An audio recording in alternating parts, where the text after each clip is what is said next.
¿Qué tal? ¿Cómo están, amigos y amigas de esta comunidad? Como siempre, un gusto, como siempre, un placer que nos acompañen.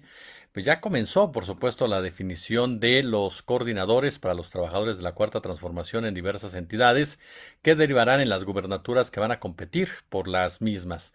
Ya hablamos de Querétaro, hablamos de Campeche, hablamos también, por supuesto, de Nayarit, hablamos de diferentes lugares. Sinaloa, sin duda alguna, un tema importante por todo lo que se ha venido enmarcando.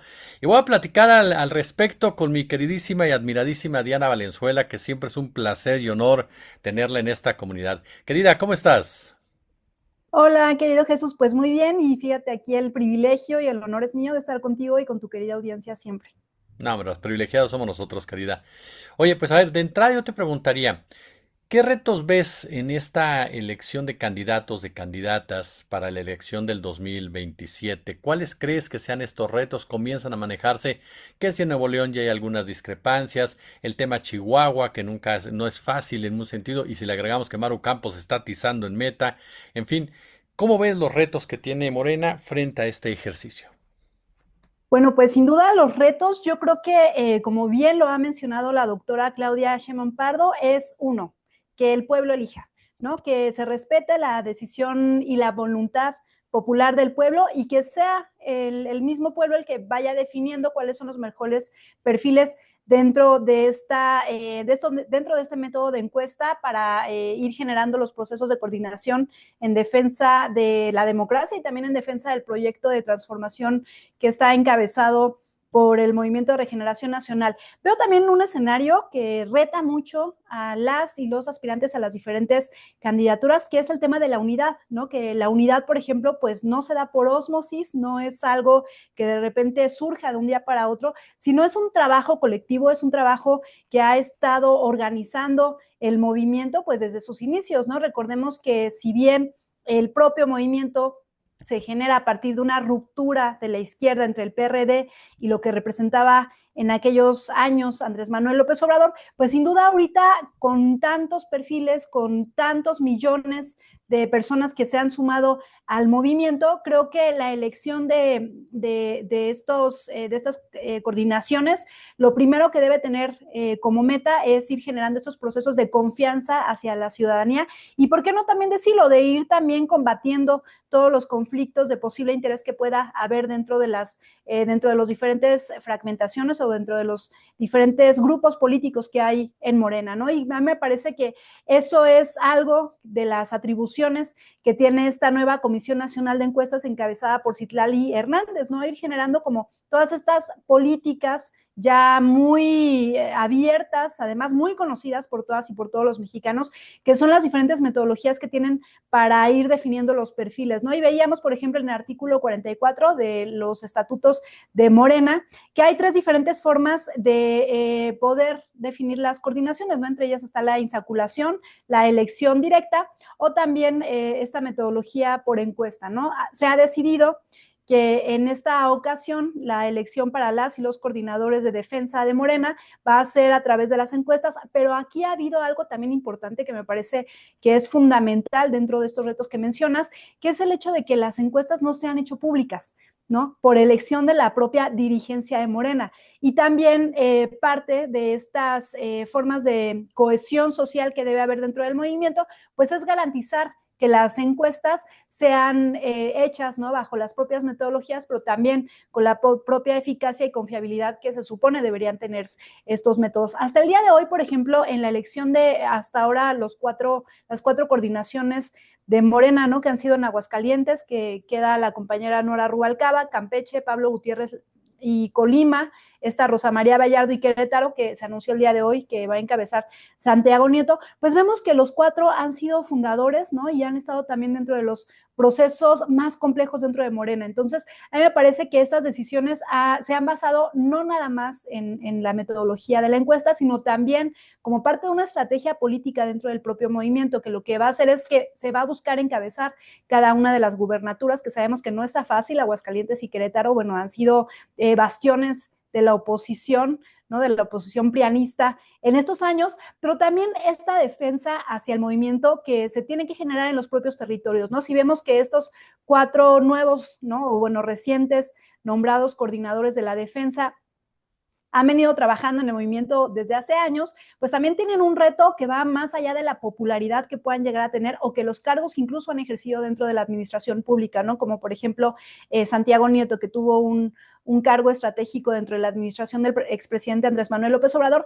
sino también van a tener que hacer territorio, van a tener que seguir el ejemplo de la presidenta, de tocar casa por casa, de convencer que son el mejor proyecto y sobre todo de hablar de estas grandes fortalezas que tiene el movimiento, ¿no? Los programas sociales, la implementación de infraestructura, la obra pública y todos aquellos elementos que finalmente llegan a ser trascendentales en este proceso de transformación, pero también rendir cuentas a la ciudadanía con total transparencia, ¿no? Que es lo que ha sucedido, por ejemplo, con gobernadores o exgobernadores como Rocha Moya y algunos otros que han sido señalados en términos de corrupción. También se tiene que dar la cara por eso. Entonces, a mí me parece que en este momento estas diferentes coordinaciones pues tienen esta bidimensionalidad, ¿no? Por un lado, la estrategia política interna de Morena, pero por otro lado, la territorial, que es convencer a quienes hasta el día de hoy siguen votando por la oposición y sobre todo que ahí está muy claramente el tema en Aguascalientes y en Querétaro. Entonces,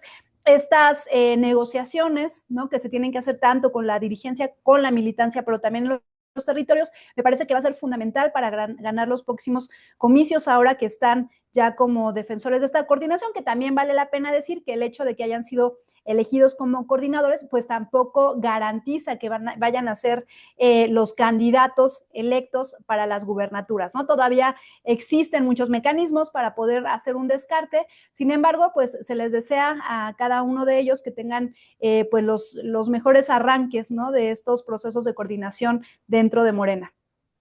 Oye, mencionabas el tema de la unidad, esta elección puede marcar en definitiva el tipo de movimiento de aquí al 2030, de las definiciones que tiene que ir tomando Morena. La presidenta decía en el marco del tema Rocha Moya, es tiempo de principios, en pocas palabras, y no de grupos.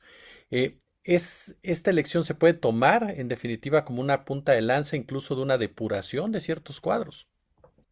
Yo creo que sí, definitivamente es parte de esta depuración dentro del movimiento, ¿no? Creo que varias cosas ha mencionado la presidenta, ha dado muchas lecciones de moralidad en estos días, ¿no? Cuando dice, bueno, es que los cargos no son patrimonio de nadie, ¿no? Y de la misma forma, pues estas coordinaciones tampoco son patrimonio individual de quienes quedaron al frente. Yo creo que son retos y son además parte de resultados de que no tendría que haber ninguna diferencia en términos ni de principios, ¿no? Ni de diferencia, por ejemplo, en la forma en cómo se están llevando a cabo las elecciones de las coordinaciones. Y pues en ese sentido tendrían que estar demostrando no nada más competitividad, ¿no? Sino también la fuerza electoral hacia afuera.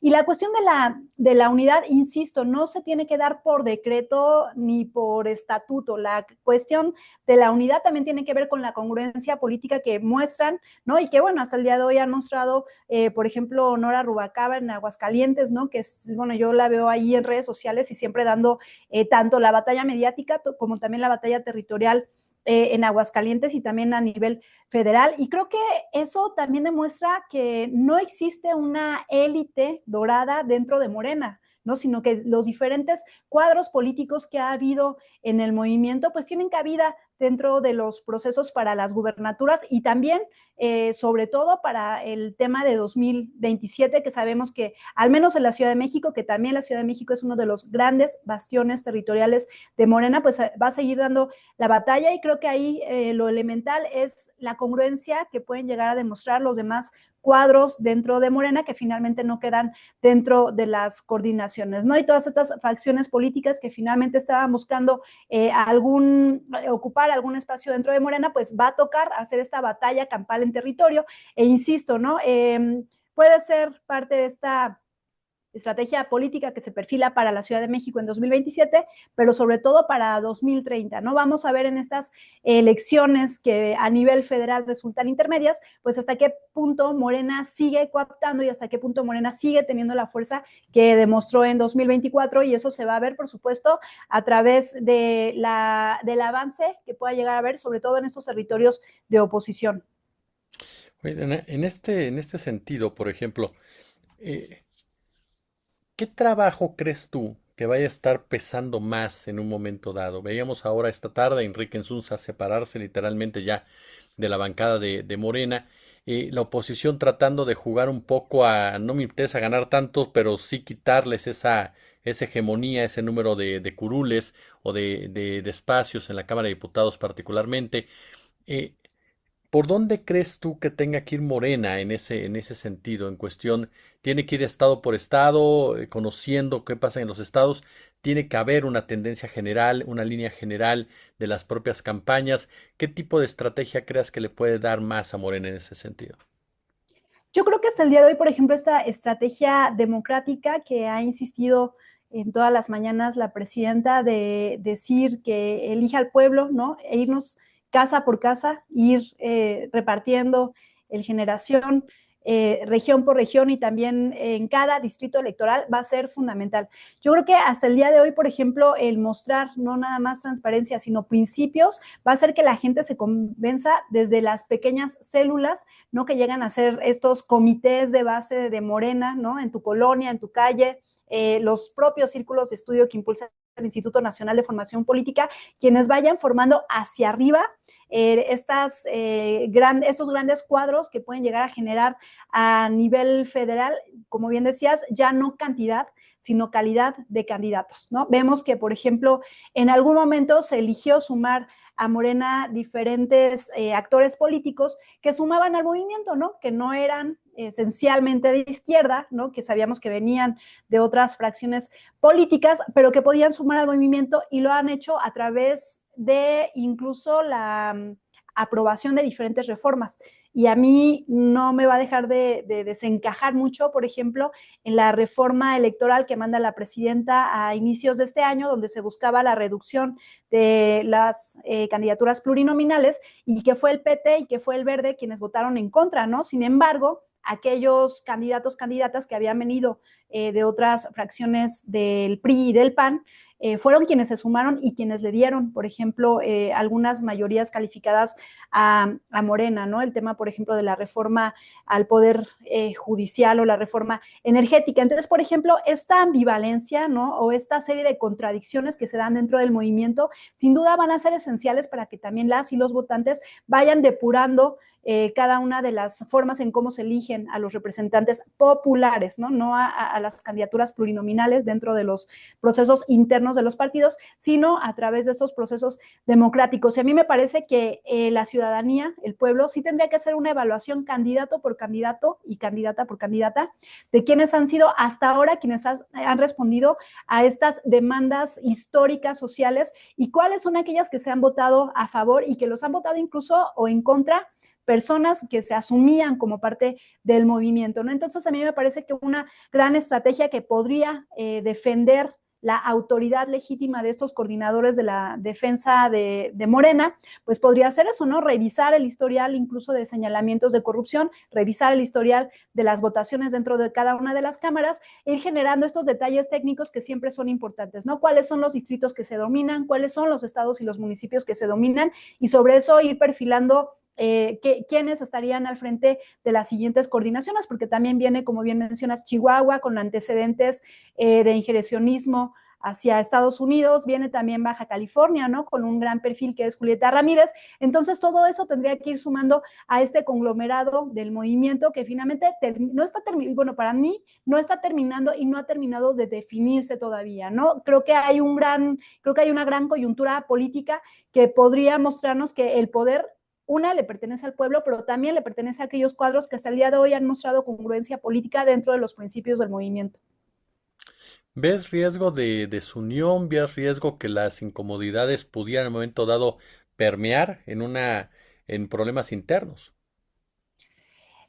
Hasta el día de hoy no, y a mí me parece que en una entrevista que tuvo hasta el día de hoy todavía, bueno, ya senadora con licencia Julieta Ramírez, me parece que fue imprescindible lo que dijo, ¿no? Morena, el movimiento y la militancia no le pertenecen a una persona y a un grupo, ¿no? Y en ese sentido es que se tienen que entender estas elecciones. Si bien la decisión queda por completo en la Comisión de Elecciones de Morena, yo creo que hasta el día de hoy no he visto